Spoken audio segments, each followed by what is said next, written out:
नमस्कार, कल 24 मा स्वागत छ। म वीरेन्द्र जैरू। आफ्ना छोराछोरीलाई सरकारी सुविधाको पहुँचमा उभ्याउन र उच्च शिक्षा दिलाउन कुन हदसम्मको गैर जिम्मेवारीपूर्ण काम गरिन्छ त्यो चिकित्सा शिक्षा आयोग र शिक्षा मन्त्रालयले बनाएको चिकित्सा शिक्षाको कार्यविधि हेरे छर्लङ्ग हुन्छ। कल 24 ले सुरुदेखि निशानामा राख्दै आएको यो चलखेललाई लिएर सर्वोच्च अदालतमा समेत 11वटा रिट परेका छन्। आफ्ना सन्तानका लागि कानुन निर्माणमा नै मिलेमतो गर्ने मन्त्रालय र आयोगको अधिकारीहरूको यो हरकतले धेरै जेहेन्दार विद्यार्थीहरू परीक्षाबाट वञ्चित बन्नुपर्ने सम्मको अवस्था पनि आएको छ। आफ्ना छोराछोरीहरूलाई सरकारी कोटामा छिराउने गरी बनाइएको यो कार्यविधिप्रति मेडिकल शिक्षा क्षेत्रमा चर्को असन्तुष्टि बढ्दै गएको छ। कल 24 को आजको संस्करणमा यो विशेष फलोअप रिपोर्ट पनि पेश गर्नेछौँ। ग्रामीण क्षेत्रमा निर्माण गरिएका स्वास्थ्य चौकीहरूको अवस्था अधिकांश स्थानमा दयनीय छ।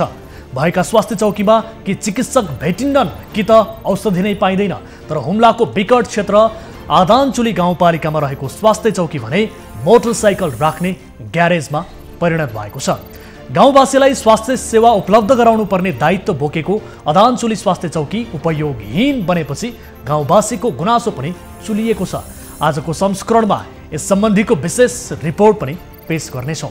स्थानीय तह र स्थानीय तह मातहतमा पुगेका संस्थागत विद्यालयहरू अहिले कानुन तोड्ने र भ्रष्टाचार गर्ने अखडामा परिणत हुन थालेका छन्। नातावाद र कृपावादको चरम रूपहरू पनि संस्थागत विद्यालयहरूमा प्रशस्तै देखिन थालिएका छन्। यसैको नमुना बनेको छ बारा जिल्लाको बारागढी गाउँपालिका, जहाँकी शिक्षा शाखाकी अधिकृत जलमती चौधरीले कानुन र नियम तोडेर आफ्नै जेठाजुलाई गाउँपालिका मातहत रहेको श्री जनता माध्यमिक विद्यालय बुद्धगाईका प्रधानाध्यापकमा नियुक्त गरेका छन्। लाज पछाएपछि कसको के लाग्छ र कानुन र नियमका हरफहरू भन्दा ठुलो नातावाद नै हुँदो रहेछ भन्दै स्थानीयवासी गुनासो पोख्न समेत विवश छन्। आजको संस्करणमा यस सम्बन्धीको विशेष रिपोर्ट पनि पेश गर्नेछौँ। यस अलावा तपाईँ दर्शकहरूसँगको प्रत्यक्ष कुराकानीमा हामी जोडिनेछौँ।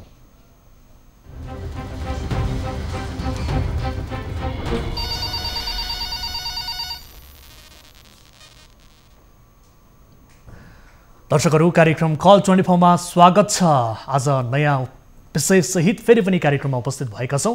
न्युज 24 टेलिभिजनबाट लाइभ र यति बेला तपाईँले हाम्रो अफिसियल युट्युब च्यानल मार्फत पनि हामीलाई लाइभ हेर्न सक्नुहुन्छ भने हामी सँगसँगै हाम्रो फेसबुक मार्फत पनि प्रत्यक्ष रूपमा प्रसारित भइरहेका छौँ। कुनै जिज्ञासाहरू छन्, कुनै जानकारीहरू छन् र कुनै समस्या भोगिरहनु भएको छ भने तपाईँले हामीलाई कार्यक्रममा प्रत्यक्ष रूपमा सहभागिता जनाएर आफ्ना गुनासोहरू राख्न सक्नुहुन्छ भने सँगसँगै सोसल साइटका विभिन्न प्लेटफर्मबाट हामी प्रत्यक्ष रूपमा प्रसारित भइरहँदा त्यहाँ पनि आफ्ना जिज्ञासाहरू गुनासोहरू उल्लेख गर्न सक्नुहुन्छ। र कार्यक्रममा प्रत्यक्ष रूपमा सहभागिता जनाउन चाहनुहुन्छ भने हाम्रो टोल फ्री नम्बर 1660 011 2424, एनसेल नम्बर 9801 72424 र भाइबर नम्बर 9884 011 037 मा तपाईँले कल गर्न सक्नुहुन्छ। र कार्यक्रमको अवधिभर टिभी स्क्रिनमा यो नम्बर डिस्प्ले भइरहन्छ। तपाईँले कल गर्दा पैसा लाग्ने छैन र कार्यक्रममा सहभागिता जनाएर आफ्ना गाउँठाउँमा भएका बेथिति विसङ्गति भ्रष्टाचारबारे पनि तपाईँले विशेष जानकारी गराउन सक्नुहुन्छ। र यति बेला कोही दर्शक हाम्रो कार्यक्रमको सुरुवातमा नै आफ्नो गुनासो सहित जोडिनु भएको छ। नमस्कार, कहाँबाट को बोल्दै हुनुहुन्छ? सर नमस्कार, म पोखरादेखि दिलबहादुर छेत्री। यहाँको शुभ नाम के बताउनु भयो? दिलबहादुर छेत्री। दिलबहादुर छेत्रीजी, कुन ठाउँबाट बोल्दै हुनुहुन्छ? म पोखरादेखि। पोखराबाट। यहाँको जिज्ञासा गुनासो के थियो, राख्न सक्नुहुन्छ? सर म गाउँ जानको लागि भनेर 1,30,000 रुपियाँ पासपोर्ट जानु थियो। ए, मकाउ जानका लागि तपाईँले कसलाई रकम दिनुभएको, कोबाट ठगिनु भयो? अर्जुन नेपाली भन्ने पनि हुनुहुन्छ मलाई। अनि कति पैसा दिनुभएको थियो तपाईँले दिलबहादुरजी? 1,30,000 दिएको। पासपोर्ट पनि जानु थियो। ए, पासपोर्ट पनि दिनुभएको छ? हजुर। अनि अहिले तपाईँको सम्पर्कमा हुनुहुन्न उहाँ? उहाँ सम्पर्कमा हुनुहुन्छ सर। अस्ति 3 दिन अगाडि सम्पर्कमा आउनु भएको थियो। हजुर। दिन्छु मात्रै भन्नुहुन्छ, लगभग 5 होइन हुन्छ दिन्छु भन्नु चाहनुहुन्छ। कहिले पनि कुनै भन्नुहुन्छ। ए, उहाँले दिन्छु मात्रै भन्नुहुन्छ तर दिइरहनु भएको छैन। अब मकाउ जानका लागि भनेर तपाईँले उहाँलाई रकम दिइरहँदा के आधारमा रकम दिनुभयो? उहाँ कुनै मेन पावरसँग सम्बन्धित व्यक्ति हो कि के हो? उहाँको पृष्ठभूमि के हो बताउनुहोस् त। उहाँ त म एजेन्ट हो, मेन पावर मार्फत कन्ट्याक्ट गरेर पठाउँछु भन्नुभएको थियो सर हामीलाई। हामी 2 जना छौँ सर, दिनेश जीसी र म 2 जना छौँ। त्यो एजेन्ट मार्फत पठाउने हो भनेर दिनुभएको छ। अनि के भन्नुहुन्छ त उहाँले, किन पठाउन सकेनौ भनेर भन्नुहुन्छ? के भयो, के कुराले चाहिँ बिग्रेको रहेछ त तपाईँलाई मकाउ पठाउनका लागि? अहिले पठाउन सक्दिनँ भन्नुहुन्छ सर। एकचोटि उहाँले भिसा पनि आयो भनेर देखाउनु भएको थियो, मेडिकल नै गर्न लगाउनु भयो। पछि त्यो भिसा डुप्लिकेट रहेछ, त्यहाँपछि अनि हामीलाई गर्दा गर्दै म पैसा फिर्ता दिन्छु, पासपोर्ट दिन्छु भन्नुभयो 5-6 महिना अगाडिदेखि। हजुर। त्यहाँपछि अनि दिनु नै भएको छैन सर। अनि तपाईँ मात्रै एक्लो व्यक्ति हो कि उहाँबाट ठगिने यसरी मकाउ जानका लागि भनेर, अथवा तपाईँको अन्य साथीहरू पनि हुनुहुन्छ? कतिजना हुनुहुन्छ तपाईँहरू? हामी बुझाएको चाहिँ 4 जना हो सर। हजुर। 4 जनाले पैसा बुझाएको, 2 जना चाहिँ थाहा छैन। हामी 2 जना चाहिँ अहिले सँगै हिँडिरहेको छौँ सर, खोज्नको लागि, उहाँसँग कन्ट्याक्ट गर्नको लागि। अनि तपाईँले कतै उजुरी गर्नुभयो, पुलिस रिपोर्ट गर्नुभयो उहाँको नाम? हजुर सर, हामीले जिल्ला प्रशासन कार्यालयमा गऱ्यौँ, जिल्ला प्रहरी कार्यालय पोखरामा गऱ्यौँ। त्यहाँपछि जिल्ला प्रहरी कार्यालयले त्यो डाँडाको नाग प्रहरी चौकीलाई पनि चिठी दिएको थियो सर। हजुर। तर त्यो त्यति भयो, त्यसपछि केही पनि भएको छैन। अनि म श्रम विभागमा नि गएको थिएँ यहाँ पोखराको। हस्, ठिक छ दिलबहादुरजी, तपाईँसँग कुराकानी भइरहँदा तपाईँले हामीलाई उहाँको सम्पर्क नम्बर पनि पठाउनु भएको रहेछ। तर यद्यपि हामीले उहाँलाई यति बेला फोन गर्ने कोसिस गरिरहेका थियौँ, प्रत्यक्ष रूपमा कुराकानी गर्ने कोसिस गरिरहेका थियौँ, उहाँसँग सम्पर्क हुन सकेन। हाम्रो टिमका साथीहरू उहाँलाई सम्पर्क गर्ने कोसिस गरिरहनु भएको छ र तपाईँसँग यसबारे विस्तृत जानकारी पनि दिनुहुनेछ र तपाईँलाई हामी पक्कै पनि मद्दत गर्ने कोसिस गर्नेछौँ। अहिलेका लागि भने तपाईँसँग छुट्टिन्छौँ। हस्, धन्यवाद। दर्शक उहाँसँग कुराकानी गरिरहँदा उहाँलाई मद्दत गर्नका लागि, के हो यसको वास्तविकता भनेर बुझ्नका लागि हामीले जो अर्जुनजी हुनुहुन्छ जसले रकम लिएको र पासपोर्ट लिएको आरोप उहाँमाथि यति बेला स्वयं पीडितले लगाउनु भएको छ, उहाँलाई सम्पर्क गर्ने कोसिस गरेका थियौँ तर उहाँसँग सम्पर्क हुन सकेन। यद्यपि यस विषयलाई लिएर हामी पछि पनि फलोअप गर्नेछौँ र उहाँलाई मद्दत गर्ने कोसिस गर्नेछौँ भन्दै आजको पहिलो अनि महत्त्वपूर्ण विषयतर्फ यहाँहरूको ध्यान आकर्षण गराउन चाहन्छु। स्वास्थ्य चौकी आफै बिरामी बनेपछि आम नागरिकले कसरी राहत पाउने? कर्णाली प्रदेशको विकट जिल्ला हुम्लाको अदानचुली गाउँपालिकामा रहेको स्वास्थ्य चौकी ग्यारेजमा परिणत भएको छ। जनताको स्वास्थ्यमा खेलवाड हुने गरी स्वास्थ्य चौकीमा लापरवाहीको हद नाग्दा स्थानीय सरकार भने मौन छ। संविधान, कानुन र राज्यका हरेक दस्तावेजहरूले हरेक गाउँपालिका, नगरपालिका तथा वडासम्म स्वास्थ्य चौकी सुविधा सम्पन्न अस्पतालहरूको परिकल्पना गरेको छ। तर हुम्लाको अदानचुलीका स्थानीयका लागि यी दस्तावेजहरू कागजका खोस्टा बाहेक केही बनेका छैनन्। उनीहरूका लागि भएको एउटा स्वास्थ्य चौकी पनि मोटरसाइकल थन्क्याउने ग्यारेज बनेको छ। यो पीडा न त गाउँका सिंहदरबारले हेरिदिएको छ न त काठमाडौँमा रहेको सिंहदरबारले नै सुनिदिएको छ। हुम्लाबाट टिभी जर्नलिस्ट जनक बहादुर शाहीले पठाएको यो विशेष रिपोर्ट हेरौँ।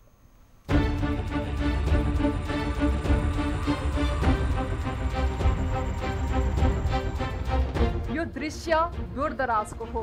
झट्ट हेर्दा सवारी साधन थन्क्याउने कुनै ग्यारेज पो हो कि जस्तै लाग्छ। तर नझुक्किनुहोस्, यो त काठमाडौँको आँखाबाट निकै टाढा रहेको हुम्ला जिल्लाको अदानचुली गाउँपालिका वडा नम्बर 3 मा रहेको स्वास्थ्य चौकीको दृश्य हो।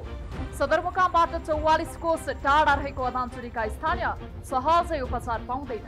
यो दृश्यले स्वास्थ्य चौकीको हकीकत प्रस्ट्याएको छ।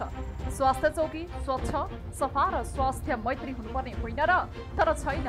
यी दूरदराजमा बस्ने नागरिकले दुर्गन्धित अवस्थामा परिणत भएको यो स्वास्थ्य चौकीबाट के उपचार पाउलान्? तर बाध्यता छ नि।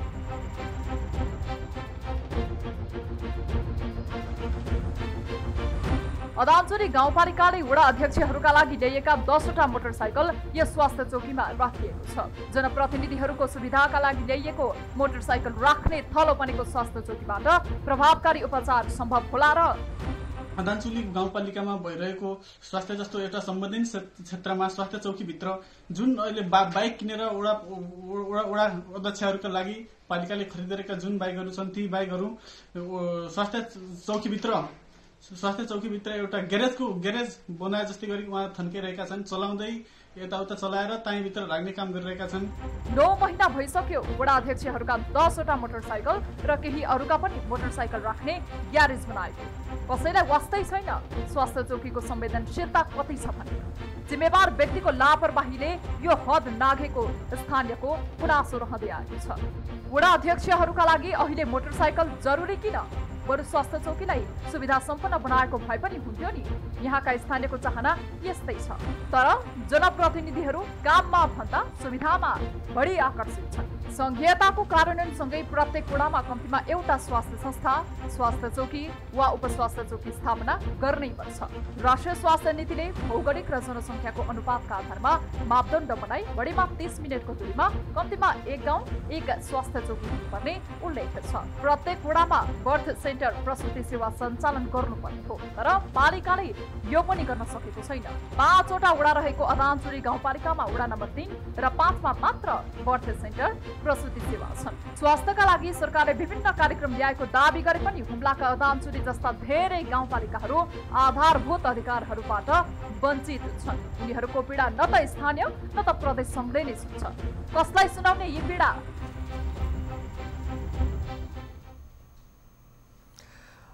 दर्शकहरू, यस किसिमको अवस्था छ। विशेष गरी नेपालका अधिकांश क्षेत्रमा स्वास्थ्य सेवाका हिसाबले विकट रहेका ठाउँहरू पनि छन्। धेरै क्षेत्रमा अझै पनि स्वास्थ्यको सेवामा मानिसहरू पुग्न सकेको स्थिति छैन। तर भएका स्वास्थ्य चौकीको अवस्था यस्तो हुँदा ती स्वास्थ्य चौकीको एउटा भवन समेत नभएका नागरिकहरूको मन कति दुख्छ होला। यस विषयमा हामी थप कुराकानी गर्छौँ। यसबारे हामी थप विस्तृतमा जानकारी लिने कोसिस गरिरहेका छौँ। हामीसँग हुनुहुन्छ यति बेला हंस महतरा हुनुहुन्छ, जो गाउँपालिकाका स्वास्थ्य संयोजक पनि हुनुहुन्छ। उहाँलाई स्वागत गरौँ। हंसजी, स्वागत छ यहाँलाई कार्यक्रममा। हजुर, अब गाउँपालिकाको स्वास्थ्य संयोजक हुनुहुन्छ सर, तर गाउँपालिकामा रहेको जुन स्वास्थ्य चौकी छ, यो स्वास्थ्य चौकी ग्यारेजमा परिणत भएको छ। सुन्दा पनि कति लाजमर्दो विषय। हेर्नुहोस् त के भएको यो। होइन, यस्तो भएको छ। त्यो योभन्दा पहिला अब पालिकाले स्वास्थ्य संस्था पालिकाबाटै अब त्यो पालिकाको र त्यहाँ अब नजिक स्वास्थ्य चौकीमा अब हाम्रो स्थानीय उसको पनि अब हामी त्यो कर्मचारीको पनि त्यहाँ उ गर्दाखेरि राखेको, पछि अब ग्यारेजकै रूपमा भन्दा पनि त्यो युजलेस ठाउँमा राखिएको, पछि गर्दाखेरि अब यता उसमै देखाएको रहेछ फोटा।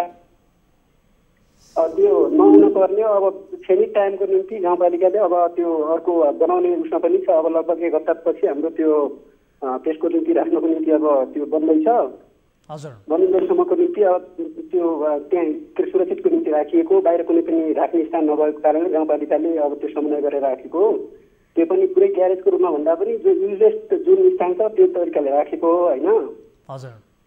तर यसरी त्यो सैयाको साइडमा हामीले एकपटक रोक्नु होला सर। हामीले त्यो बेडको साइडमा नै त्यहाँ मोटरसाइकल थन्काएर राखेको दृश्य पनि दर्शकहरूलाई देखायौँ। यसरी यो स्वास्थ्य चौकी भनेको मानिसको उपचार गर्ने ठाउँ हो सर। यो मोटरसाइकलको उपचार गर्ने ग्यारेज बनाउनु त भएन नि। यो त अत्यन्त हेर्दा पनि यो लाजमर्दो विषय। यो दृश्य हेर्नुहोस् त एकपटक, दर्शकहरूलाई देखाइरहेका छौँ। तपाईँ टेलिभिजन नजिक हुनुहुन्छ सर, यति बेला टेलिभिजन नजिक हुनुहुन्छ भने एकपटक खोल्नु होला सर। यो अत्यन्त लज्जास्पद विषय, जहाँ बिरामीलाई उपचार गर्नुपर्ने ठाउँ हो, बेडमा राख्नुपर्छ, त्यसको साइडमा चाहिँ मोटरसाइकल लगेर राखिएको सर। यस्तो पनि हुन्छ सर? त्यो फोटो अब कता कता त्यो कताबाट ल्याएछन् त्यो ठिकै हो, तर त्यो अरू राखेको उसमा त्यो सर के यो फोटो कताबाट ल्याएका छन्? यो फोटो एकदम एडिटेड हो, यसलाई फोटोसप गरेको भन्न खोज्नु भएको हो? होइन, फोटोसपकै भन्दा पनि यो अब अरू फोटो जो धेरै छ त्यो अलिक फरक ठाउँको त्यो एट्याच गरेर गरेको एउटा। त्यो अब कसले अब म त्यहाँ नभएको बेला कसरी खिचेको थियो त्यो मलाई थाहा भएन सर। एउटा कुरा। अर्को कुरा, अब ठिक छ त्यो एकदम अब लज्जास्पद हजुरले पनि भनिसक्नुभयो, हामीले त्यो पनि अब नहुनु पर्थ्यो। हामीले अब 1 हप्तापछि हामीले पनि त्यो पालिकालाई भनिसकेपछि लगभग 1 हप्तामा त्यो राख्ने स्थान बन्दैछ। त्यो स्थान बन्दा बित्तिकै हामी त्यहाँ राख्नेवाला छौँ, होइन? अर्को कुरा, अब यस्तो सर, यो त एउटा ऊ मात्रै भयो। अब यस्तो छ, यो सबै कुराहरू त्यही दिनको कुराहरू पनि उहाँ जो मित्रहरू, जो सरहरू, जो बुद्धिजीवी जो हुनुहुन्छ उहाँले त्यो पुर्याउनु भयो। त्यही दिन त्यही स्थलमा पनि कार्यक्रम पनि विभिन्न किसिमका पार्टीका कार्यक्रमहरू भएका छन्, होइन?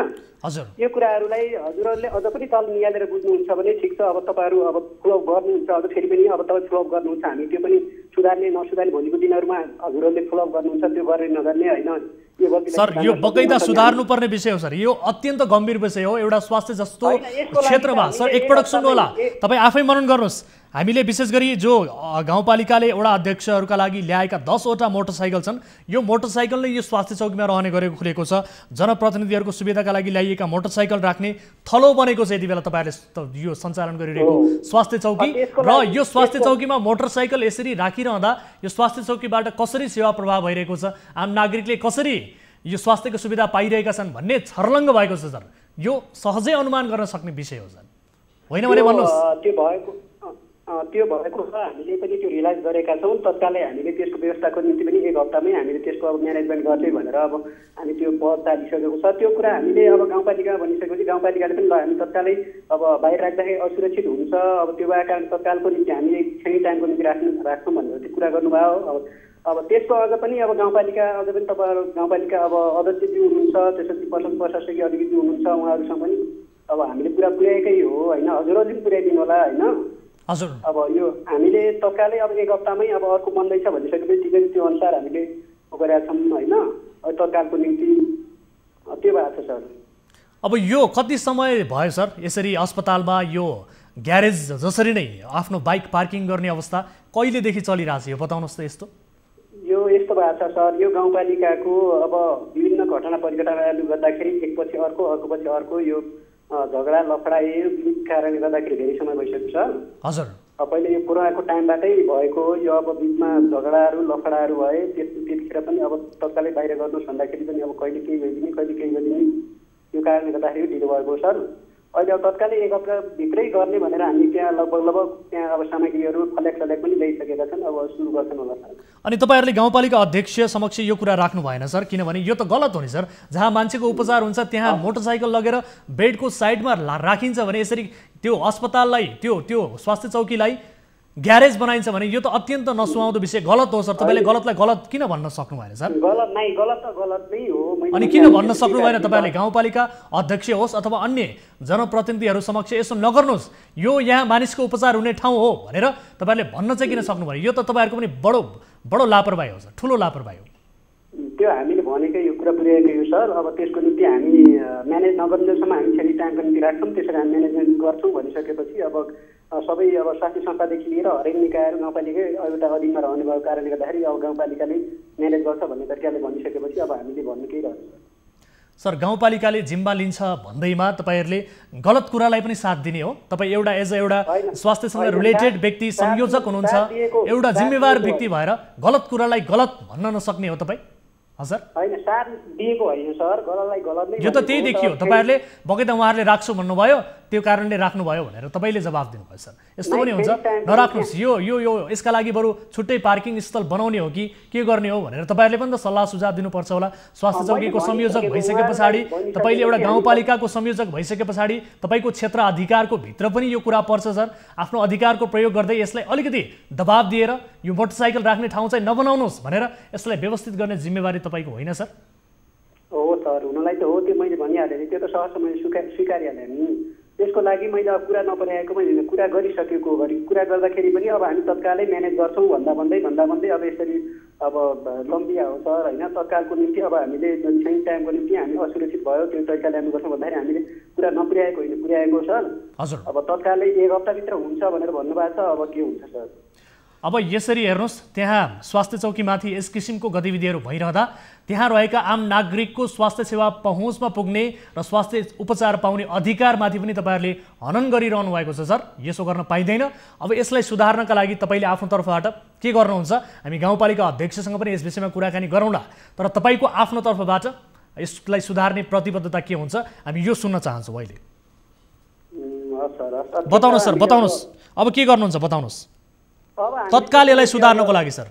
तत्काल हामीले गाउँपालिकाको निम्ति यसको निम्ति अब इमिडिएटली अब म्यानेजमेन्ट गर्छौँ पनि भनिसक्नु भएको छ उहाँहरूले। अब त्यसको निम्ति इमिडिएटली कार्यान्वयन गर्नुहोस् भनेर सर। गर्छौँ भनेर मात्र होइन, त्यसलाई कार्यान्वयन गर्नु पर्यो, त्यो व्यवहारतः त्यो प्र्याक्टिकल्ली देखिनु पर्यो सर।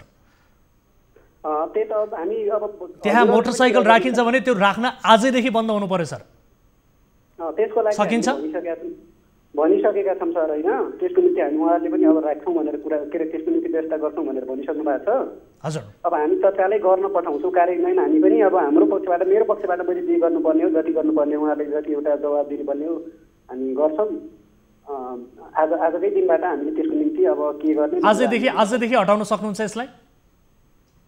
आजकै दिनबाट अब हामी कुरा गर्छौँ। कुरा गर्दा बित्तिकै उहाँले अब कसरी म्यानेज गर्नुहुन्छ हामी यहाँबाट यहाँबाट अब तपाईँहरू म्यानेज गर्नुहुन्छ। हस्, तपाईँको जवाफबाट बुझ्यौँ हामीले। विशेष गरी यो विषयलाई अलिकति गम्भीर रूपमा लिनुहोला र हामी यो विषयलाई फलोअप गर्नेछौँ र भोलि पर्सि नै हामी यो विषयलाई फलोअप गर्नेछौँ र तत्काल आजका लागि तपाईँले जुन भन्नुभएको छ अहिले नै तपाईँ यो विषयमा फलोअप गर्नु सर र आजबाट नै त्यहाँ मोटरसाइकल यसरी सैयाको माथि अथवा सैयाको साइडमा राख्ने किसिमको अवस्था नदेखियोस्। यो दृश्य अत्यन्त लज्जास्पद दृश्य हो। टेलिभिजनमा देखाइरहेका छौँ दर्शकहरूलाई। नेपालमा धेरै ठाउँहरूमा अझै पनि मानिसहरू स्वास्थ्य सेवा भवन आफ्नो गाउँमा नभएका कारणले उनीहरू स्वास्थ्य सेवाबाट वञ्चित हुनु परेको स्थिति छ। धेरै ठाउँमा स्वास्थ्य सेवा पहुँचमा पुगेकै छैनन् मानिसहरू। स्वास्थ्य भवनको अभाव छ सर। तर भएको भवनलाई पनि यसरी दुरुपयोग गर्नु यो अत्यन्त बडो दुःखद विषय हो। यसलाई गम्भीरताका साथ लिनुहोला सर। हस्, समय र जानकारीका लागि धन्यवाद। दर्शकहरू, अत्यन्त गम्भीर विषय यहाँलाई जानकारी गराइहालेँ। विशेष गरी धेरै ठाउँहरू छन् कर्णालीका धेरै विकट क्षेत्रहरूमा अझै पनि मानिसहरू स्वास्थ्य सेवाको पहुँचमा पुगेका छैनन्। कर्णाली मात्र होइन, अन्य धेरै प्रदेशहरू, सुदूरपश्चिम प्रदेश लगायत अन्य प्रदेशहरूका विकट जिल्लाहरूमा पनि नेपालका ग्रामीण भेगहरूमा अझै पनि मानिसहरू स्वास्थ्य सेवाको पहुँचबाट वञ्चित हुनु परेको अवस्था छ। कतै स्वास्थ्य भवन नै छैनन्, कतै स्वास्थ्य चौकीहरू नै छैनन्। यही गाउँपालिकामा पनि वडा नम्बर 3 र 5 मा मात्रै बर्थिङ सेन्टर रहेको स्थिति छ। यदि लिमिटेड स्वास्थ्य पूर्वाधारको अवस्था रहँदै पनि यसको सही तरिकाले उपयोग नहुनु, युटिलाइज नहुनु अत्यन्त गम्भीर विषय हो। भएका पूर्वाधारहरूलाई यसरी हेलचक्राइ गर्नु, सही सदुपयोग नगर्नु र त्यसलाई एउटा ग्यारेजमा परिणत गरेर मोटरसाइकलमा मात्र राख्नु अत्यन्त गम्भीर विषय हो। यसबारे हामी थप कुराकानी गर्छौँ। यति बेला हामीसँग जोडिनु भएको छ अदानचुली गाउँपालिका हुम्लाका अध्यक्ष दल फडेरा हाम्रो सम्पर्कमा हुनुहुन्छ। अध्यक्षज्यू, स्वागत छ यहाँलाई कार्यक्रममा। धन्यवाद हजुर। हजुर, अब मानिसको उपचार गर्नुपर्ने ठाउँमा मोटरसाइकलको उपचार गर्ने ग्यारेज बनाइएको स्थिति रहेछ। के हो सर यो अवस्था? त्यो सब त्यहाँ कस्तो छ भन्दाखेरि अब त्यहाँ कसैले त्यो बेड नजिक लिएर बाइक राखेको अवस्था हो होइन। हजुर, त्यो अवस्था कसरी आयो त सर? एउटा त्यो अवस्था कसरी आयो त सर? बेडको साइडमा नै मोटरसाइकल लगेर राख्नुपर्ने अवस्था किन सृजना भयो सर? ग्यारेज होइन, ग्यारेज छैन। हजुर, ग्यारेज होइन, हामीलाई पनि थाहा छ, तर ग्यारेज भन्दा कम छैन सर यो स्वास्थ्य चौकी। होइन तपाईँ अब त्यही जान पनि सक्नुहुन्छ होइन। तपाईँ हाम्रो कुरा विश्वास मान्नु भएन भने सर, हाम्रा टिभी जर्नलिस्ट त्यहाँ पुग्नु भएको छ, हामी पुगेका छौँ सर। त्यो होइन पुगे पनि हेर्नुहोस् न त्यहाँ साइडमा प्रयोग नभएको ठाउँ छ होइन। हजुर, त्यहाँ साइडमा प्रयोग नभएको ठाउँ, हस्पिटलको साइडमा प्रयोग नभएको ठाउँ छ होइन। हजुर, स्वास्थ्य कर्मी साथीहरूका पनि आफ्ना बाइक छन् है। हजुर, के वडाको हाम्रो बाइकहरू पनि थियो। हजुर, साइडमा हस्पिटलको साइडमा प्रयोग नभएको खाली ठाउँमा राखेको हो। एउटा बाइक मात्र बेड नजिक लगेको छ होइन। हजुर, त्यस्तो त्यो सेवा प्रवाह गर्ने ठाउँमा बाइक राखेको छैन होइन सर। बगैँचा राखिएको छ सर, दृश्यमा हामीले देखाएका छौँ। यो स्वास्थ्य चौकी भवन बाहिर पनि धेरै स्थान छ सर, खाली ठाउँ छ, त्यहाँ पनि राख्न सकिन्थ्यो होला। तर यसरी बेडको साइडमा नै, सैयाको साइडमा नै मोटरसाइकल राखिएको दृश्य हामीसँग प्राप्त भएको छ। हाम्रा टिभी जर्नलिस्ट त्यहाँ जानु भएको छ सर। देख्नुभयो क्या? हजुर, तपाईँले देख्नुभयो त्यो दृश्य, ठिक हो होइन। हजुर, फेसबुक बाजी त गरेका सबै कुरा यथार्थ हुन्छन् भन्ने पनि छैन नि। मैले तपाईँसँग स्वीकार्दैछु नि, हस्पिटलको प्रयोग नभएको ठाउँमा, एउटा खाली ठाउँमा शौचालयको यतापट्टि होइन, हजुर, खाली ठाउँमा स्टाफहरूको बाइकहरू राखेको, बेड सेवा प्रवाह गर्ने ठाउँमा, उपचार गर्ने ठाउँमा, त्यसमा कसैले होइन विवादित बनाउनको लागि एउटा मात्र सर गलत। हामीले भर्खरै स्वास्थ्य संयोजक ज्यूसँग पनि कुराकानी गऱ्यौँ। उहाँले पनि बताए अनुसार यसलाई हटाउनु पर्छ, यो ठिक भएन भनेर उहाँहरूले पनि आफ्नो तर्फबाट पहल गरिरहेका छौँ भन्ने किसिमको जानकारी हामीलाई दिनुभएको छ। यसका लागि तपाईँहरूको एउटा निर्णयको पर्खाइमा उहाँहरू हुनुहुन्छ, जहाँ अब एउटा मोटरसाइकल हटाउनका लागि स्वास्थ्य चौकी भवनभित्र राख्न पाइँदैन भनेर भन्नका लागि, यो गलत हो भन्नका लागि तपाईँहरूको एउटा ठुलो निर्णय पर्खेर उहाँहरू बसिरहनु भएको छ। जो वडा अध्यक्षहरू हुनुहुन्छ उहाँहरूको 10वटा मोटरसाइकल त्यही पार्किङ हुन्छ सर। यो जानकारी हामीलाई प्राप्त भएको छ। जो जनप्रतिनिधिहरू हुनुहुन्छ, पार्किङ हुने कुरा त मैले तपाईँसँग भने त हजुर, बाहिर खुला चौरमा त्यतिकै खुला चौरमा राख्दाखेरि त्यो चौर बन्द छैन नि। खुला चौरमा त जसले पनि खोल्न सक्छ, जसले पनि चलाउन सक्छ, खुला चौर छ होइन। हजुर, हस्पिटलको एउटा साइडमा युजलेस भएको ठाउँ, प्रयोग नभएको ठाउँ हो। बेडहरू भएको ठाउँ अर्को ठाउँ हो। बेडहरू भएको ठाउँमा एउटा बाइक मात्र लिएको छ के, साइडमा राखेको कुरा त मैले स्वीकारेको छु नि। अन्त ठाउँ छैन होइन। हजुर, हामी अन्त ठाउँ नभएको प्रयोग नभएको ठाउँमा साइटमा हामीले राखेको हो, तर त्यो बेडमा लिएको छैन। जब एउटा बेडमा सर यो स्वास्थ्य चौकी भवनमा नै तपाईहरुले पार्किङ गर्नुपर्ने स्थिति किन आयो सर? यसरी शैय्याको साइडमा नै मोटरसाइकल राखिएको दृश्य यसरी सार्वजनिक हुन्छ भने यो अत्यन्त गम्भीर विषय हो सर। यो सेवा प्रवाह कसरी भइरहेको छ भन्ने कुरा यसले छर्लङ्ग पार्छ सर। यो तपाईहरुमाथि एउटा ठूलो प्रश्न चिन्ह खडा गर्ने यसले आधार पनि तय गर्छ सर, यो दृश्यले मात्रै। त्यसकारण अब तपाईहरु यसलाई हटाउनका लागि के गर्दै हुनुहुन्छ र त्यहाँ कुनै पार्किङ स्थल एउटा छुट्टै बनाउनका लागि के गर्दै हुनुहुन्छ यो बताउनुहोस् त बरु। तपाईहरुको योजना के छ? के स्वास्थ्य भवनमै तपाईहरुले यसरी ग्यारेज बनाएर राख्ने हो सर? त्यो तपाईको कुरा सबै कुरासँग म सहमत छैन। तपाई पहिले कसैले फेसबुकबाजी गरेको कुरालाई तपाईले सही नमान्नु। सर फेसबुकबाजी होइन सर, फेसबुकबाजी होइन। साइजमा छ भनेर भने नि तपाई स्वीकार्नुस् न।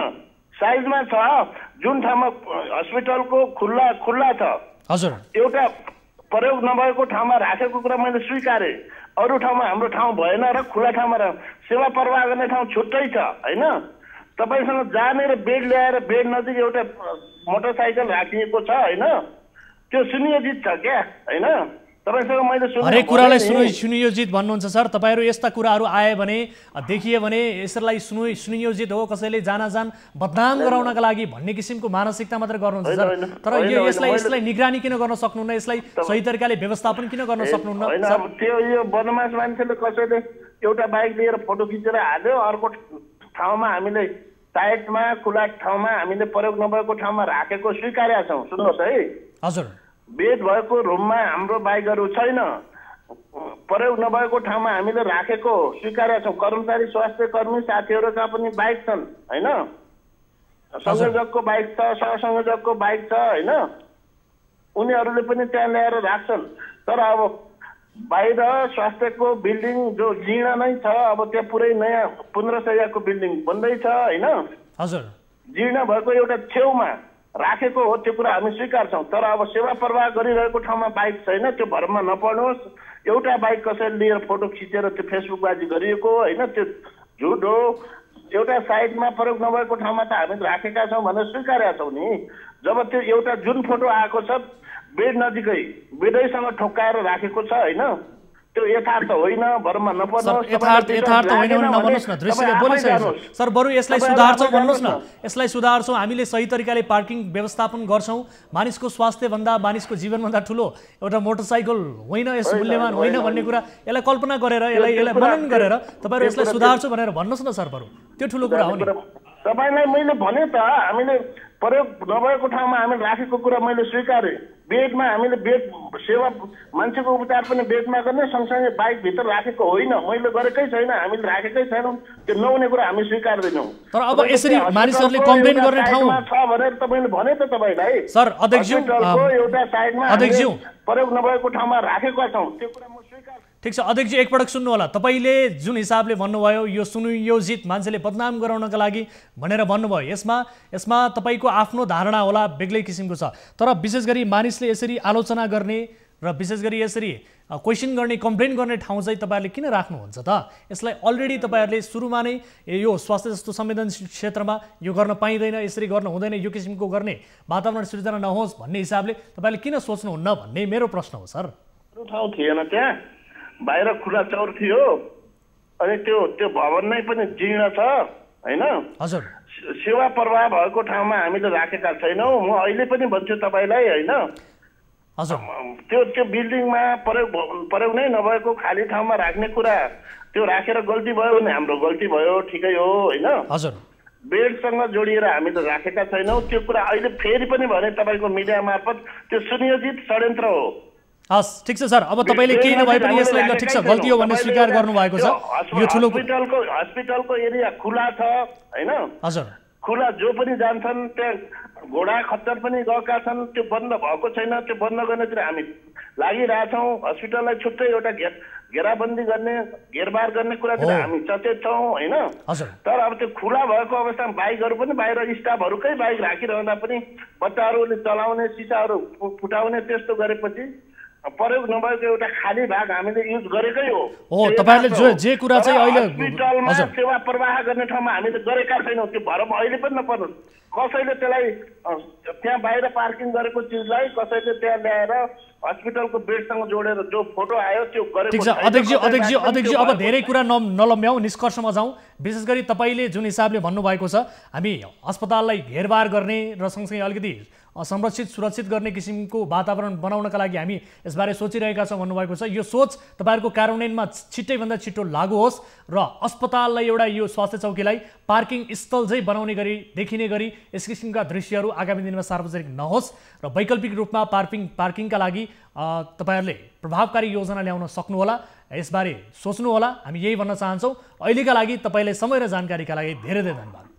ल पार्किङ स्थल छैनन् हजुर। पार्किङ स्थल हस्पिटलको पनि कुनै साइडमा जुनसुकै हस्पिटलमा होस् कुनै अफिसमा होस् पार्किङ स्थल त हुन्छ नै। पार्किङ स्थल हुन्छ तर त्यसलाई शैय्याभित्र नै गएर मोटरसाइकल राख्ने यो स्थिति हुँदैन सर है। यो दृश्य चाहिँ एकदमै बडो लाजमर्दो दृश्य सार्वजनिक भयो सर तपाईँकोबाट। नभएको युजलेस ठाउँमा एउटा प्रयोग नभएको ठाउँमा साइडमा राखेका हो। त्यो जुन बेडमा ठ्याक्कै लिएर एउटा बाइक लिएर फोटो यस किसिमको अवस्था सृजना नहोस्। अध्यक्षज्यू तपाईलाई समय र जानकारीका लागि धेरै धेरै धन्यवाद। दर्शकहरू यति बेला हामीसँग जोडिनु भएको थियो अदानचुली गाउँपालिका हुम्लाका अध्यक्ष दल फडेरा। उहाँसँग हामीले कुराकानी गऱ्यौँ यस विषयलाई लिएर स्वास्थ्य चौकीको भवनलाई पार्किङ स्थल बनाइएको विषय र दृश्य हामीले दर्शकहरूलाई देखाएसँगै यसबारे हामीले सत्य तथ्य बुझ्ने कोसिस गऱ्यौँ, उहाँसँग कुराकानी गऱ्यौँ र उहाँहरूले बताएअनुसार अब स्वास्थ्य चौकीलाई थप संरक्षित गर्ने र घेरबार गर्ने योजना बनाएका छौँ, वैकल्पिक पार्किङका लागि पनि हामीले योजना बनाएका छौँ भन्ने कुरा धारणा उहाँहरूले बताउनु भएको छ। तर यो धारणामा मात्रै सीमित नहोस्। हामी चाहन्छौँ स्वास्थ्य चौकी भवन जुन हिसाबले निर्माण गरिएको हुन्छ यसलाई ग्यारेजमा परिणत नगरियोस्, त्यहाँ मानिसले सही उपचार पाउने ठाउँ हो र यो उपचार पाउने ठाउँका रूपमा मात्रै रहोस्। हामी यही चाहन्छौँ, न कि त्यहाँ मोटरसाइकल लगेर यसरी पार्किङ स्थल बनाउने यो किसिमको अवस्था सृजना नहोस्। त्यही कारण पनि हामीले यो विषयलाई कार्यक्रममा समावेश गरेका हौँ भन्दै यति बेला कोही दर्शक हामीसँग जोडिनु भएको छ भाइबर मार्फत। नमस्कार, को बोल्दै हुनुहुन्छ, कहाँबाट? हेलो हजुर, कहाँबाट को बोल्दै हुनुहुन्छ? हेलो हजुर, कहाँबाट को बोल्दै हुनुहुन्छ? सर नमस्ते। हजुर सर नमस्ते, म प्रकाश नेउपाने दाङ घोराइबाट सर। दाङबाट प्रकाश नेउपाने भन्नुभयो? हजुर सर। प्रकाशजी के समस्यामा पर्नुभयो, के का लागि सम्झिनु भयो? हजुर सर समस्यामा मेरो गुनासो सर है। हजुर यो घोराई तुलसीपुर सडक खण्ड यो पर्ने यो जोड्ने रोड मेन हाइवे रोड चाहिँ हजुर विगत लामो समयदेखि यो पिज बजार साइडमा चाहिँ भएको छ। बजार साइडदेखि यो डिके पेट्रोल पम्पको ठ्याक्कै यो अगाडि साइडमा सर हजुर बाटो पिच नभएको कारणले गर्दा त्यहाँ बस्ने व्यवसाय गरेर बस्ने मानिसदेखि लगायत आम सर्वसाधारणहरू हिँडी नसक्नु अवस्था छ सर। त्यो धुलो उडेर एकदमै उठ्छ र त्यहाँ नगरपालिकाको मेयरहरू सरले पनि त्यहाँ अत्याधिक धुलो उड्ने भएको कारणले गर्दा पानी छड्किने व्यवस्था पनि कुनै व्यवस्था यस्तो मिलाउनु भएको छैन। उहाँहरूको सम्बन्धित निकायको त्यहाँ ध्यान नपुग्दा सर के भन्नुहुन्छ त? सम्बन्धित निकाय के भन्नुहुन्छ? तपाईँ जस्तै अन्य स्थानीयसँग पनि सरकार राख्ने यो समस्या हो, विशेष गरी त्यहाँ थप फलोअप गर्दिन र बाटो कहिलेसम्म पिच हुन्छ भन्ने कुरा तपाईँहरूले यो सम्बन्धीमा कुरो राखिदिनु पर्यो सर। अब प्रकाशजी तपाईँहरूले यस विषयलाई लिएर त्यहाँको स्थानीय सरकारसँग पनि कुराकानी गर्नुभयो होला, गुनासो गर्नुभयो होला, उहाँहरूले के भन्नुहुन्छ? किनभने यो तपाईँको मात्रै समस्या होइन, त्यहाँ रहेका आम नागरिकले भोग्दै आएको समस्या पनि हो पक्कै पनि। के भन्नुहुन्छ? सम्बन्धित समस्या होइन सर, यो मेरो व्यक्तिगत समस्या होइन, सम्पूर्ण मान्छेको नै मैले यो समस्या बोलेको सर है। हजुर त्यहाँ एकचोटि तपाईँहरू आएर पनि स्थलगत रिपोर्ट गर्न सक्नुहुन्छ के भइरहेछ, के कारणले गर्दा त्यो बाटो पिच भएको छैन भन्ने कुराहरू थप फलोअप गर्न सक्नुहुन्छ सर। हस् ठिक छ, हाम्रा टिभी जर्नलिस्टलाई हामी यही मार्फत पनि अनुरोध गर्न चाहन्छौँ र हामी उहाँलाई यस विषयलाई ध्यान आकर्षण पनि गराउनेछौँ र तपाईँले भनेको विषयलाई पक्कै पनि फलोअप गर्नेछौँ। समय र जानकारीका लागि धेरै धेरै धन्यवाद। हजुर सर।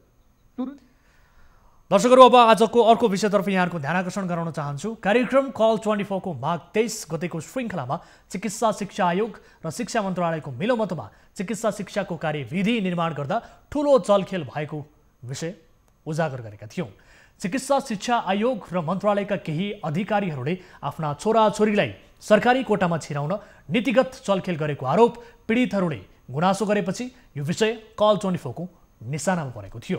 अहिले पछिल्लो 3 हप्ताको अवधिमा चिकित्सा शिक्षा आयोग विरुद्ध सर्वोच्च अदालतमा 11वटा रिट परेको छ।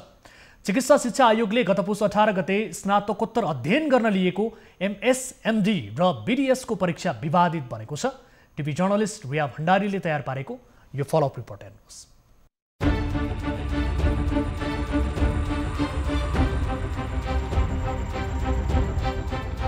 MSMD र BDS को परीक्षामा 7,683 चिकित्सक सहभागी थिए। 50% अङ्क ल्याउने चिकित्सकले आयोगले सूचीकृत गरेको मेडिकल कलेजमा स्नातकोत्तर अध्ययन गर्न पाउने व्यवस्था छ। 2836 जनाको नाम प्राथमिकताको सूची अर्थात् मेरिट लिस्टमा निस्कियो। दुर्गम क्षेत्रमा स्वास्थ्य सेवा दिएको र परीक्षामा पाएका बढी नम्बरका कारण मेरिट लिस्टमा राखिन्छ। मेरिट लिस्टमा नाम निस्केका केही चिकित्सकको खुसी धेरै बेर टिक्न पाएन। परीक्षा नतिजामा प्राथमिकता सूची मेरिट लिस्टमा लोकसेवा खुल्ला लगायतको प्रतिस्पर्धामा नाम निस्केको 52 जनाको नाम आयोगले गलत कागजात पेश गरेको भन्दै हटाएको सूचना निकाल्यो। मेरिटमा नाम निस्केका सरकारी तर्फका चिकित्सक भर्ना समेत भइसकेका थिए। डाक्टर विकास दुवाडी करिब 7,000 चिकित्सकको परीक्षामा 48 नम्बरमा नाम निकालेका थिए। सरकारी तर्फको प्रतिस्पर्धामा उनको नाम 15 नम्बरमा थियो। स्वास्थ्य मन्त्रालयले खटाएको दुर्गमका ढडेलधुरा, कञ्चनपुर, गोर्खामा उनले 3 वर्ष स्वास्थ्य उपचार सेवा दिएको प्रमाण पनि छ उनीसँग। स्वास्थ्य मन्त्रालय, स्वास्थ्य विभागले प्रमाणीकरण पनि गरेको छ। मेरिटमा नाम निस्किसकेपछि भर्ना पनि भइसकेको थियो। तर भर्ना भइसकेपछि हुँदै चिकित्सा शिक्षा आयोगले दुर्गममा काम गरेको झुटो कागजात पेश गरेको भन्दै कारबाही स्वरूप मेरिटबाट हटाएको सूचना निकाल्यो। यति मात्र होइन, फर्जी चिकित्साको ट्याग पनि झुन्ड्याइयो। दुर्गममा काम गरेपछि सरकारले प्रोत्साहन गर्ला भन्ने उनलाई लागेको थियो। तर अध्ययनबाटै वञ्चित गर्ने गरी अन्याय गरेको उनी बताउँछन्। 4 वर्ष सरकारी सेवा गरियो। सरकारी छात्रवृत्तिमा पढेर अब सरकारले तोकेको ठाउँमा दूरदराजमा काम गरियो। अब लास्टमा आएर चाहिँ जुन MD MS पढ्नुको बेलामा चाहिँ त्यसको प्रोत्साहन त कहाँ हो, झन् कारबाहीको प्रक्रियामा पो परियो। त्यो त एकदम अन्यायको पनि एक त पराकाष्ठा नै भयो त। यिनी त प्रतिनिधि पात्र मात्र हुन्। उनी जस्तै धेरै चिकित्सक यति बेला सरकार, चिकित्सा शिक्षा आयोग विरुद्धको मुद्दा लिएर सर्वोच्चमै पुगेका छन्। खुल्ला प्रतिस्पर्धामा मेरिट लिस्टबाट नाम हटाइएका 6 जना र लोकसेवाबाट परीक्षा दिएका र अध्ययन गर्न नपाएका 10 जनाले सर्वोच्चमा रिट दिएका छन्। चिकित्सा शिक्षा आयोग र स्वास्थ्य मन्त्रालय बीच समन्वय हुन नसक्दा चिकित्सकहरू पीडित बनेका छन्। क्याटेगोराइजेसन हामीले राख्दाखेरि पनि हामीले डकुमेन्ट सबै कुरा त हामीले रियल नै पठाइरहेको छौँ भने रुजु गरेर त्यस पछाडि हामीहरूलाई एक्जाममा त्यस पछाडि बस्न पनि दिइसकेका छ। त्यस पछाडि फेरि मेरिट लिस्टमा हाम्रो नाम पनि निकालिसकेका छ। निकालिसके पछाडि हामीलाई मेरिट लिस्टबाट हटाइएको छ। यो त उहाँहरूले अगाडि नै गरेर कति अङ्क भार दिनुपर्ने हो, के अङ्क भार दिनुपर्ने हो उहाँहरूले नै छुट्याएर त्यो अनुसारले दिएर हाम्रो मेरिट लिस्टमा निकाले भए पनि हुन्थ्यो होला। त्यसो त स्वास्थ्य मन्त्रालयले चिकित्सा शिक्षा आयोगलाई दुर्गममा काम गरेका चिकित्सकलाई अङ्क दिँदा स्वास्थ्य सेवा नियमावली बमोजिम नै अङ्क भार दिन अनुरोध पत्र पनि पठाएको छ। तर पनि चिकित्सा शिक्षा आयोगले चिकित्सकको समस्या सुन्ने प्रयास समेत गरेन। व्यक्ति नियुक्ति पाएको, कुनै पनि कर्मचारीले नियुक्ति पाएको जुन ऐन र जुन नियमावली हुन्छ उसका लागि अगाडिका पाटोहरू, वृत्ति विकासका पाटोहरू चाहिँ त्यही ऐन र त्यही नियमावली अनुसार हुनुपर्छ। त्यसै अनुसार चाहिँ सहजीकरण गरिदिनु, त्यसै अनुसार व्यवस्थापन गरिदिनु।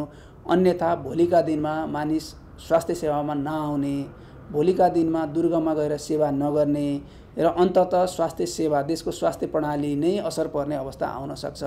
यी कुराहरूलाई ध्यान दिएर नियमअनुसार गर्न सक्ने निर्णय र सहजीकरणका लागि हामीले धेरै प्रयासहरू गरेका हौँ। चिकित्सा शिक्षा आयोगका उपाध्यक्ष डाक्टर श्रीकृष्ण गिरीले चिकित्सकहरूले दुर्गममा काम गरेको झुटो कागजात पेश गरेका कारण मेरिट लिस्टबाट नाम हटाइएको बताएका छन्। फलानाको ऐनमा यस्तो छ, फलानाको ऐनमा यस्तो छ भनेर होइन, त्यो कुरा यहाँले बुझ्नु पर्यो।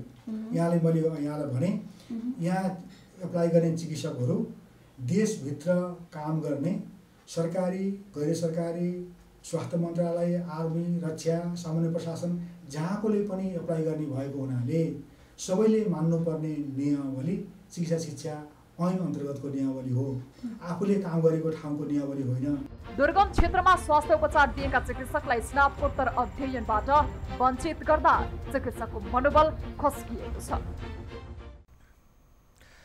दर्शकहरू, यसरी दुर्गममा काम गर्ने चिकित्सकहरूको मनोबल झनै खस्किएको अवस्था छ र भोलिका दिनमा दुर्गममा गएर काम गर्नुपर्ने स्थिति यो आयो भने आफ्नो कुन मनोबल राखेर जाने त काम गर्ने, यो प्रश्न यति बेला उब्जिएको स्थिति छ र यस विषयलाई हामीले माघ 23 गतिको कार्यक्रमदेखि नै फलोअप गर्दै आएका छौँ र निरन्तर रूपमा फलोअप गरिसके पछाडि पछिल्लो समय चिकित्सा शिक्षा आयोग विरुद्ध 11वटा रिट समेत परेको स्थिति छ। यस विषयमा हामी थप कुराकानी गर्छौँ। यति बेला हामीसँग जोडिनु भएको छ विकास दवाडी हुनुहुन्छ, डाक्टर विकास दवाडी। उहाँ पीडित हुनुहुन्छ, यसमध्ये गुनासो गर्ने एक प्रतिनिधि पात्र हुनुहुन्छ। डाक्टर विकास, यहाँलाई स्वागत छ कार्यक्रममा। धन्यवाद सर। हजुर, अब विशेष गरी यो मेरिट सिस्टममा नाम निकाले पनि यहाँको यो खुसी धेरै दिन टिक्न सकेन, यसबारे अलिकति बताउनुहोस् न यहाँको गुनासो। हजुर, राष्ट्रिय चिकित्सा शिक्षा ऐन 2075 बनेपछि हजुर त्यो ऐन अन्तर्गत चाहिँ यो चिकित्सा शिक्षा आयोग बन्यो र चिकित्सा शिक्षा आयोगले एकीकृत प्रवेश परीक्षा एमडिएमएसको लागि दियो उसको 18 गते। हजुर, अनि त्यसको रिजल्ट हाम्रो 22 गते भयो। त्योभन्दा अगाडि चाहिँ फर्म यसको खुलेको भनेको भदौको लास्टमा।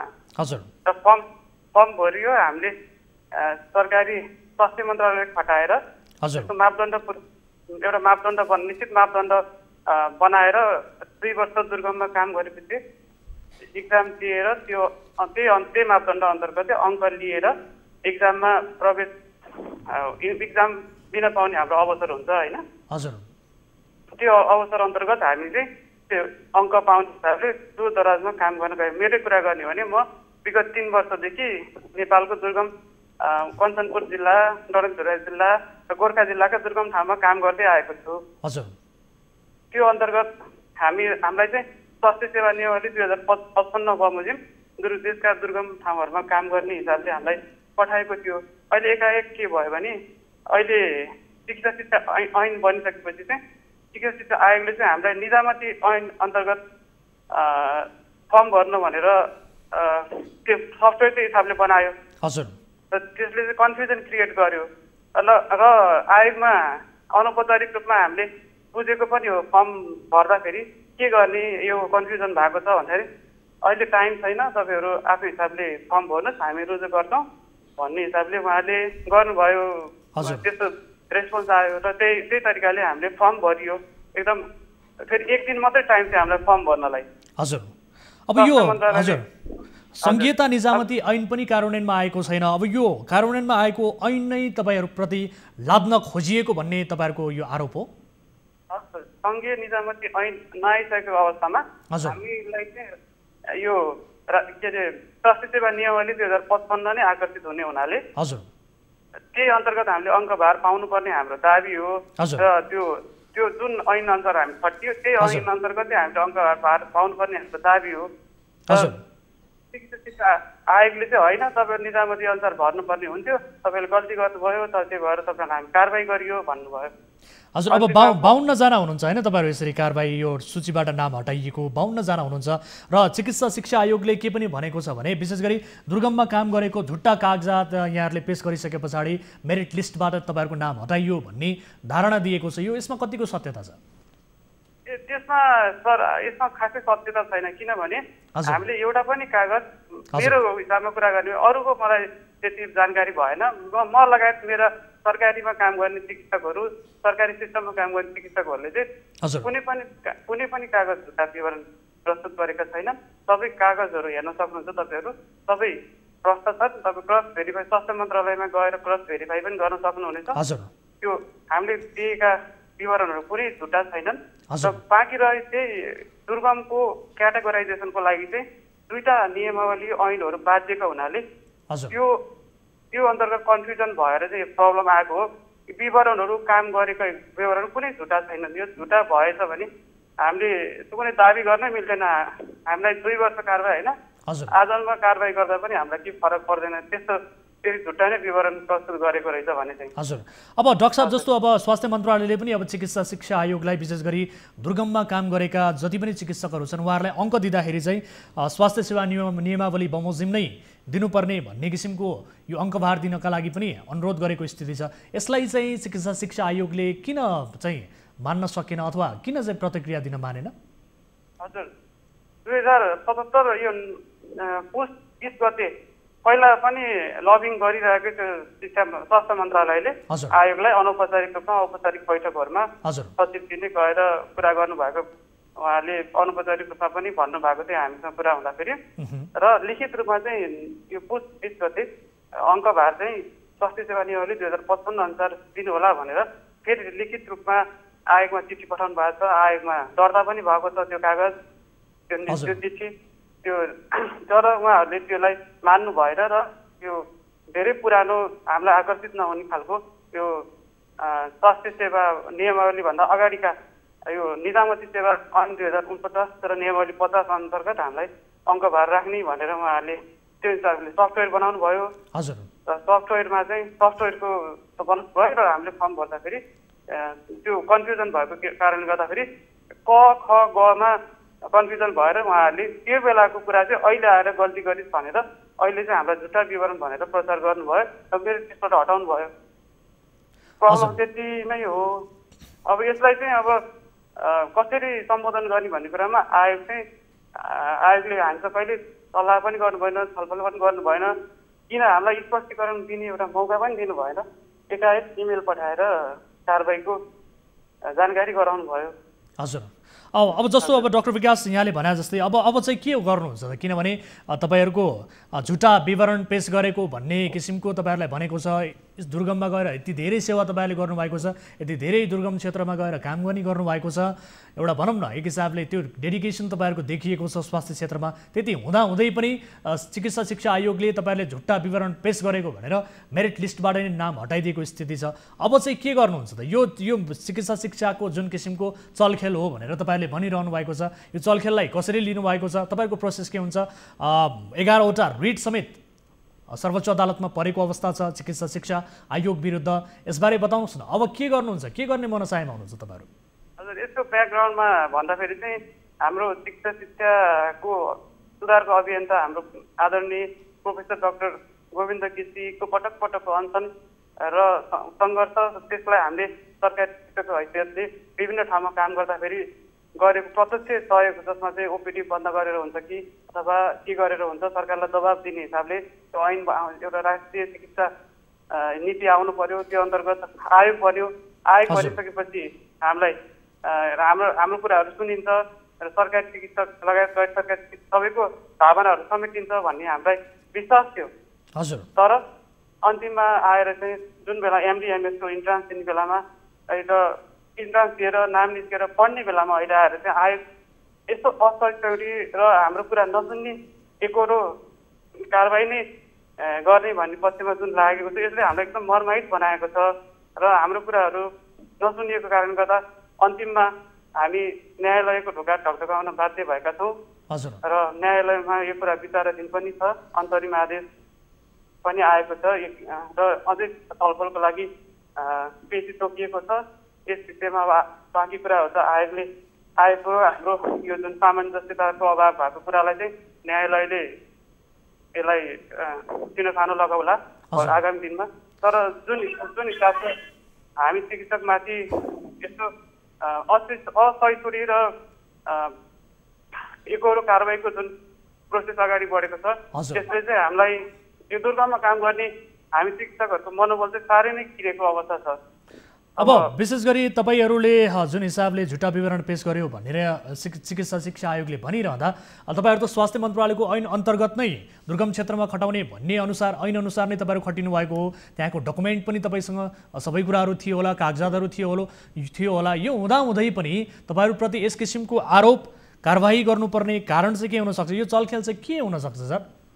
सुरुमा चाहिँ खासमा यस्तो समस्या सुरु भएको चाहिँ आयोगको आफ्नै असक्षमताले कारणले गर्दाखेरि हो।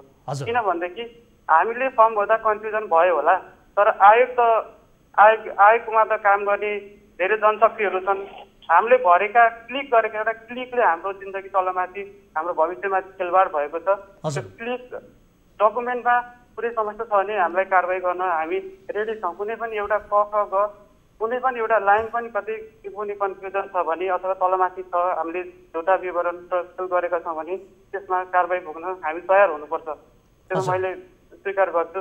तर यो क्याटेगोराइजेसनको लागि क ख ग घ भन्ने जुन दुर्गमको क्याटेगोरी छ, त्यो चाहिँ फरक फरक ऐनमा फरक फरक तरिकाले दिएको हुनाले विद्यार्थीहरूलाई हामी जस्ता फर्म भर्दाखेरि अलिक कन्फ्युजन भएको थियो। त्यसलाई रुजु गर्ने आयोगसँग प्रशस्त टाइम थियो, 4 महिनाको टाइम थियो। तर त्यो नगरेर अहिले आएर चाहिँ तपाईँहरूले भरेको फर्म भर्नुभएको गलत थियो र यो चाहिँ गलत भएको कारणले तपाईँलाई कारवाही गरियो, मेरिटबाट हटाइयो। त्यसमाथि एक दिनमा नै यो किसिमको सूचना पनि परिवर्तन गरियो होइन त?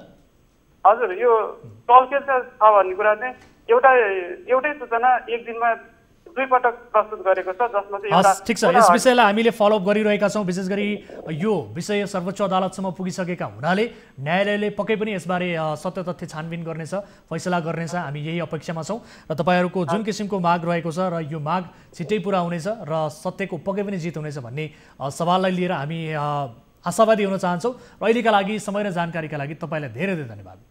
हस्, धन्यवाद।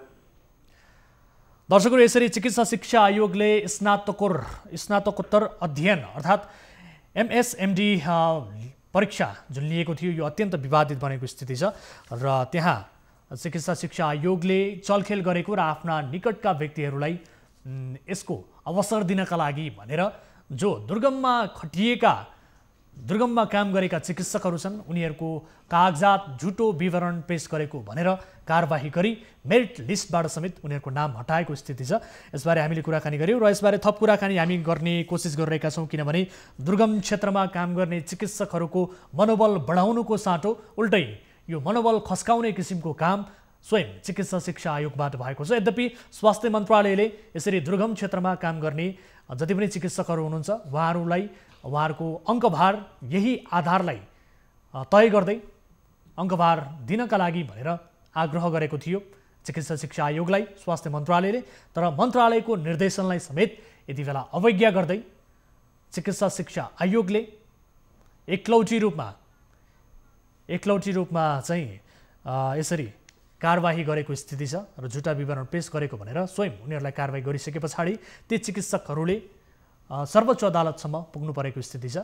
एकजना दुर्गम जो क्षेत्रमा काम गर्ने चिकित्सकले यसरी अदालतसम्मको ढोका ढकढकाउनु पुग्नु यो अत्यन्त दुःखद विषय हो।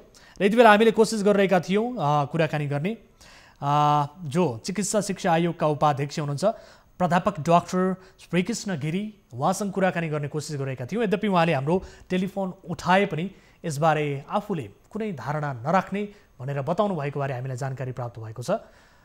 खै उहाँले किन यसो भन्नुभयो यसबारे उहाँ आफै जान्नु होला, तर हामीले उहाँलाई टेलिफोन सम्पर्क गऱ्यौँ तर उहाँले यसबारे आफू नबोल्ने बताउनु भएको छ। यद्यपि यस विषयलाई हामी निरन्तर रूपमा फलोअप गर्नेछौँ, किनभने न्यायालयसम्म यो विषय प्रवेश गरेको छ र पछिल्लो समय चिकित्सा शिक्षा आयोग विरुद्ध 11वटा रिट परेको अवस्था छ। न्यायालयले पक्कै पनि यसको सत्य तथ्य छानबिन गर्नेछ नै, तर यी चिकित्सकहरू हामीसम्म आइसके पछाडि यो विषयलाई हामीले उजागर गरेका हौँ र उहाँहरूले गुनासो गरिसके पछाडि यसरी आफूमाथि अन्याय भएको महसुस गरिसके पछाडि आफूहरू सक्षम हुँदै पनि झुटो विवरण पेश गरेको, झुटो कागज पेश गरेको भन्दै एक दिनमा नै सूचना फेरबदल गरेर चिकित्सा शिक्षा आयोगले मनोमानी गरेको स्थिति छ। यसबारे थप फलोअप आगामी कार्यक्रममा गर्नेछौँ र यति बेला कोही दर्शक हामीसँग जोडिनु भएको छ। नमस्कार, को बोल्दै हुनुहुन्छ, कहाँबाट? नमस्कार सर। हजुर, कहाँबाट को बोल्दै हुनुहुन्छ? म सर हेटौँडाबाट म भक्तबहादुर लामिछाने। हजुर, हेटौँडाबाट। यहाँको शुभ नाम के भन्नुभयो? मेरो भक्तबहादुर लामिछाने सर। मेरो त्यो भक्तजी के समस्या पर्नुभयो, के गुनासो थियो यहाँको? मेरो सर त्यो जग्गा अलिकति उठ्यो सर। जग्गा पहिला बुवाहरूले नागरिकता निकाल्नु भएन, मम्मी बाहिर जस्तो अन्यत्र भटार जानुभएको थियो, हामी केटाकेटी थियौँ होइन। हजुर। अनि त्यति बेला त्यो जग्गा त्यत्तिकै भयो, नातिसाती आयो, त्यो नापेर गयो सबै। त्यो मैले त्यो पठाइदिएको सर डकुमेन्ट हजुरका होइन। हजुर।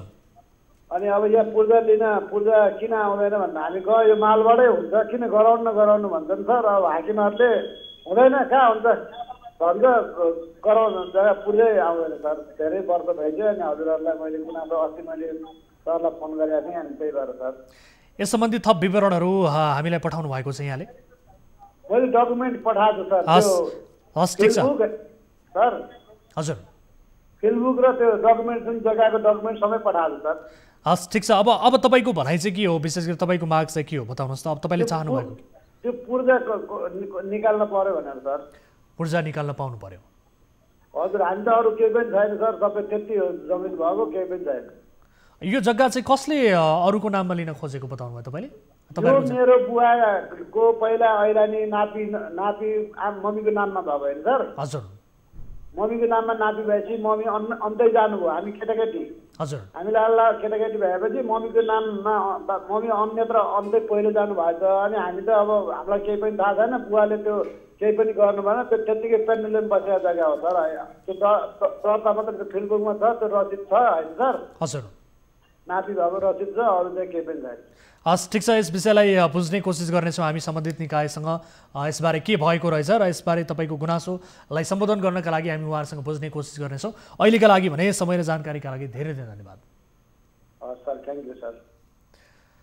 दर्शकहरू, कार्यक्रममा तपाईँले यति बेला सहभागिता जनाउन चाहनुहुन्छ भने हाम्रो टोल फ्री नम्बर 1660 011 2424, एनसेल नम्बर 98 015 72424 र भाइबर नम्बर 98 84 011 037मा तपाईँले कल गर्न सक्नुहुन्छ र जुनसुकै समस्याहरूबारे बताउन सक्नुहुन्छ र तपाईँका जायज गुनासोहरूलाई सम्बोधन गर्ने कोसिस हामी गर्नेछौँ र तपाईँको गुनासोका आधारमा हामी विशेष गरी सम्बन्धित निकाय समक्ष त्यसलाई समाधानका लागि पहल गर्ने कोसिस पनि गर्दै आएका छौँ र गर्नेछौँ नै भन्दै यति बेला कोही दर्शक फेरि आफ्नो गुनासोसहित हामीसँग जोडिनु भएको छ।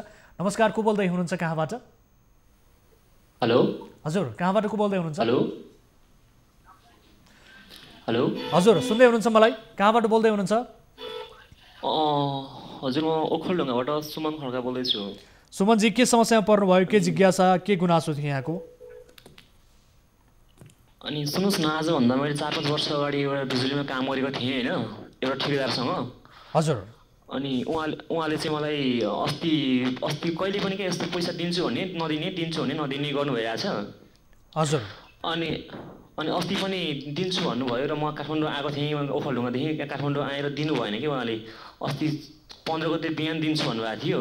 हजुर। र दिनु भएन उहाँले। र अनि मैले फोन ट्राई गर्दै गरेँ, दिन्छु भन्नुभएको थियो। मलाई धेरै मेसेज पनि गर्नुभयो, मैले पनि गरेँ। हजुर। उहाँले भनेको ठाउँसम्म म आएको पनि थिएँ, उहाँले पैसा पनि दिनु भएन। अहिले मेरो फोन पनि उठाउनुहुन्न। हजुर, के काम गर्नुभएको थियो उहाँले? कोसँग काम गर्नुभएको? हजुर, मैले बिजुलीको काम गरेको थिएँ, यस्तो तार टाङ्ने काम। अनि उहाँको नाम चाहिँ के हो त? ठेकेदारको नाम किन दिइरहनु भएको छैन उहाँले? उहाँको नाम पुष्कर खड्का हो। पुष्कर खड्का। कति जति रकम लिनुपर्ने छ तपाईँले आफ्नो काम गरेको उहाँबाट? हजुर, मेरो उहाँसँग लिनु जम्मा 19,000 छ सर। कति भन्नुभयो? 19,000। 19,000। के कारणले रहेछ उहाँले किन दिन्न भनेर भनिरहनु भएको छ?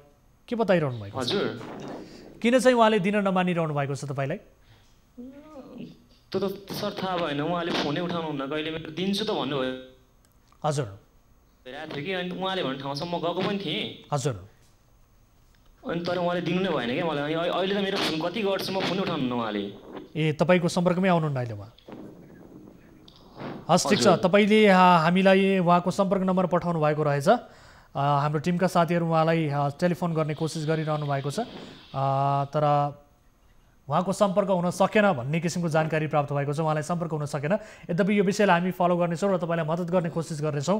हामी अफ एयरमा पनि उहाँलाई सम्पर्क गरेर के भएको रहेछ, किन चाहिँ उहाँले नदिनु भएको रहेछ, काम गरेको पैसा हरेक नागरिकले पाउनुपर्छ, आफूले काम गरेको मेहनत गरेको पैसा रकम सम्बन्धित ठाउँबाट पाउनुपर्छ, यो विषयलाई लिएर हामी कुराकानी गर्नेछौँ उहाँसँग।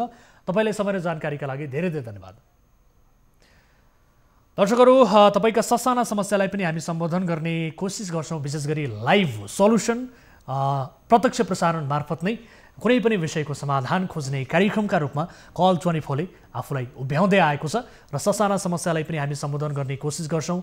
विशेष गरी तपाईँका जायज गुनासोहरूलाई सम्बोधन गर्ने प्रयास स्वरूप त्यसको सत्य तथ्य बुझ्नका लागि र उजागर गर्नका लागि र त्यसको समाधानका लागि हामी रिपोर्ट मार्फत त्यसलाई प्रस्तुत गरेर सम्बन्धित निकाय समक्ष त्यसको समाधानका लागि पहल पनि गर्दै आएका छौँ र कुनै आपद विपदमा पर्नुभएको छ, आफ्ना गाउँ ठाउँमा भएका कुनै पनि समस्याहरूबारे र कुनै पनि बेइज्जती, विसङ्गति, भ्रष्टाचारबारे, अनियमितताबारे जानकारी पाउनुभएको छ र त्यसलाई उजागर गर्नुपर्नेछ र त्यसको सत्य तथ्य बुझेर त्यसलाई समाधान अथवा त्यसको निरूपण गर्नुपर्नेछ भने तपाईँले हामीलाई जुनसुकै माध्यमबाट पनि सम्झन सक्नुहुन्छ र हामीलाई सम्झने माध्यम टोल फ्री नम्बर 1660 011 2424, एनसेल नम्बर 98 015 72424 र भाइबर नम्बर 98 84 011 037 मा कल गर्न सक्नुहुन्छ। 24 हेल्प डेस्कमा 24 घण्टा आफ्ना गुनासोहरू समस्याहरू टिपाउन सक्नुहुन्छ र कुनै पनि विशेष जानकारी तपाईँले गराउन सक्नुहुन्छ भन्दै आजका लागि अन्य विषयहरू पनि थिए। यी विषयहरू आगामी श्रृङ्खलामा प्रस्तुत गर्दै जानेछौँ र त्यसको समाधान पनि खोज्दै जानेछौँ भन्दै आजका लागि कार्यक्रमबाट बिदा हुन्छौँ। हामी निरन्तर न्युजमा छौँ। नमस्ते।